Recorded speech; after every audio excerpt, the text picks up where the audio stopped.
लातूर जिल्ह्यातल्या अनेक भागात मागच्या 3 दिवसापासून अवकाळी पावसाचा कहर पाहायला मिळतोय। आपण जर बघितलं तर उदगीर तालुक्याला सर्वाधिक फटका बसल्याचं पाहायला मिळतंय। अचानक आलेल्या वादळी वाऱ्यामुळे या ठिकाणचे जे पोल्ट्री फार्मचे शेड पत्रे होते, पत्रे देखील उडून गेलेले आहेत। तालुक्यातल्या अनेक भागातल्या शेतकऱ्यांना या अवकाळी पावसाचा फटका बसल्याचं पाहायला मिळतंय। आपण जर बघितलं तर उदगीर जवळ असलेल्या हंगरगा परिसरातील पोल्ट्री फार्म या ठिकाणचे जी पत्र्याचे शेड आहे ते पत्रे देखील उडून गेलेले आहेत। त्यामुळे साधारणतः 600 ते 700 कोंबड्यांचा मृत्यू झाल्याची माहिती मिळते आहे।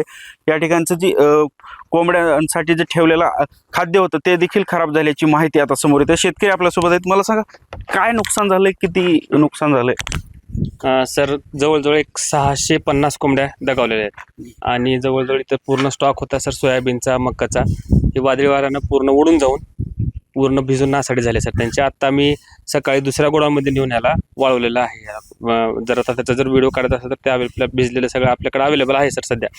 आणि तात्काळ मी लगेच जेव्हा उडून गेलं तेव्हा आपल्या प्रशासकीय कर्मचाऱ्याला कळवले, तलाठी मॅडम वगैरे इथे आलते, काळे मॅडम बहुतेक त्यांचं नाव आहे, हंगरग्याचे तलाठी आहेत।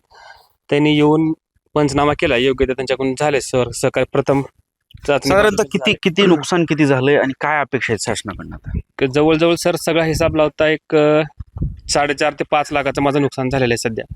आणि ह्याच्यातून काही सरकारकडून अपेक्षा आहे मदतीची, जे होईल ते आता बघू सर पुढे। आता एकूणच जर पाहिला तर कोंबड्याबरोबर तालुक्यातल्या जवळपास 24 मेंढपाळाची मेंढी देखील मेल्याची माहिती मिळते आहे। अनेक ठिकाणची जनावर वीज पडून दगावल्याची देखील माहिती मिळते आहे।